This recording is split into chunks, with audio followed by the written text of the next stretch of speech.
So with the last two videos, maybe you're a little entertained, I hope, maybe a little skeptical, maybe a little shocked about how many words we use every day that turn out to be meaningless, and yet we get away with it.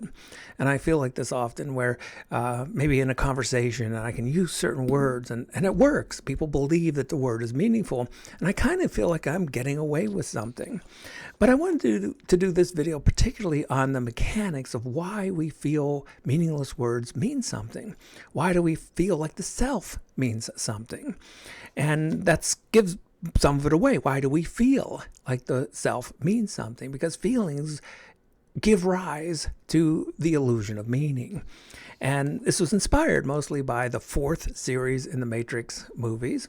And the psychologist put it this way: what validates and makes your fictions real? Feelings. And that, the Matrix series has been so insightful in so many ways. And for modern humans, what we did is we've taken feelings, which is very common around the planet with different species, but we built thoughts on top of it far more extensively than other species. And if you take something like our Yorkie, so we have a little Yorkie who gets terrified when a storm comes. At least he appears to be terrified. And but when the storm is gone, so are the feelings. That's the way feelings work. They come and then they go. They terrify us for a moment, but then they're gone. But modern humans, because we built thinking on top of feelings, we're able to keep those feelings around very, very long, into therapy, into ruminating 20 years later about how we felt 20 years ago. Now, you could see this in how thoughts have imprisoned feelings in cognitive behavioral therapy. I think it's the most popular therapy on the planet today. And if you look at how it's structured, it's just assumed that thoughts cause feelings. So if I have thoughts of insecurity, I'm going to have feelings of anxiety and inadequacy. And if you fix the thoughts, then you fix the feelings. And the two-factor theory is very close to this. It suggests that there are two factors to emotion. One is a state of our nervous system where we feel arousal, so our heart beats faster or we start to sweat a little bit. So that's one factor. The other is a cognitive label, an interpretation that explains what's going on. So if your heart's beating fast and you look down at a winning lottery ticket, you must be excited. And you see this with the split brain patients. And so they would give a message to the right brain, and in one case it was this fiery, burning building. And so, of course, the person's heart beat faster, but the left brain was totally clueless and in the dark. And the left brain searched for an explanation, a cognitive label. And normally, they liked Dr. Gazzaniga, who they were working with, but they said, well, I don't know what it is about Dr. Gazzaniga today. He's making me very, very anxious. Well, totally wrong, totally inaccurate. But that's the way emotions work. That left brain looks for a cognitive interpretation, and you can play with this. And so you could play with one of the two factors or both. And so maybe you have a presentation and you're really anxious, but you change the label and you say, I'm really excited about this presentation. Maybe it'll work. Or you can just go to the nervous system and take that arousal down through medication, and that will work also. So both of those give pretty good evidence that there's something about the two-factor that seems to be on track. But maybe that's only for us modern humans because we've evolved thinking, and thinking has encapsulated the emotions. It controls and limits our emotions. And so how do words have at least appear to have meaning when they may not? And it's because we get that subtle sense of emotion, that feeling of rightness. And same with the self. And so we hear the word self.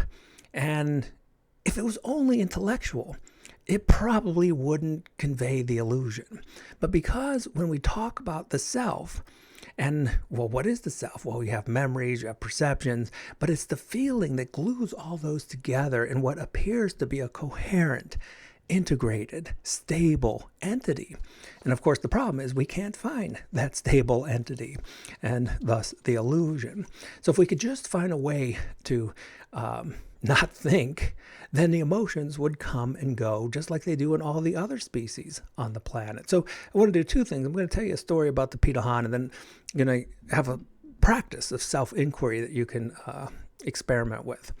And I always love this story. I don't think I've actually told this story on this channel about the Pitahan. It's in the new book I'm working on, but when the Pitahan get married, they basically spend the night in the forest, and then they live together. That's what they would call our equivalent of marriage. But if someone strays and spends the night in the forest with someone else, then there's two options. One, they can live with that person, or they can go back to their original spouse and sort of pay their dues for wandering about.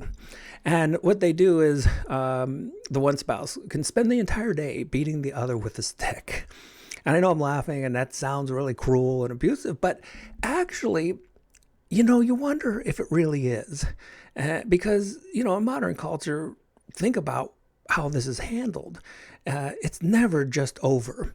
It gets drawn into therapy. It gets drawn into, years and years, because the thinking mind can carry those emotions into the distant future, and it never seems to let go of them. And for the Pitahan, once this is over, it's over. So it's one day and it's over. And you wonder how many people in modern society might take that option if it worked its way into culture. But I wanted to leave you with a little self-inquiry on this, because when we take a look at, say, this is Eckhart Tolle and Nisargadatta, they both pointed out that when you first identify with thoughts, you can fix this interpretation by becoming the observer to the thoughts. And it's a great practice, and I've talked about it. So many people have talked about becoming the observer of thoughts. And, they sort of come and go like a stream of thinking. And you distance yourself, and it fixes the identity problem. But Nisargadatta and also Alan Watts have also pointed out, at some point you recognize that the observer to the thoughts is also just a thought. And that goes a little bit deeper. So we can kind of play with this with self-inquiry. So when it comes to feelings, so imagine you get up and you're angry. Are you sure? Can you perceive the anger? Can you see it? Can you really experience it? Or are you only thinking you're angry? Is it just one of these cognitive labels? So there's an old Zen story about someone who had problems with anger. And he went to the teacher and he said, "Can you help me? I'm angry all the time." And the teacher said, "Well, show me your anger." And the student said, "Look, I looked for it and I can't find it."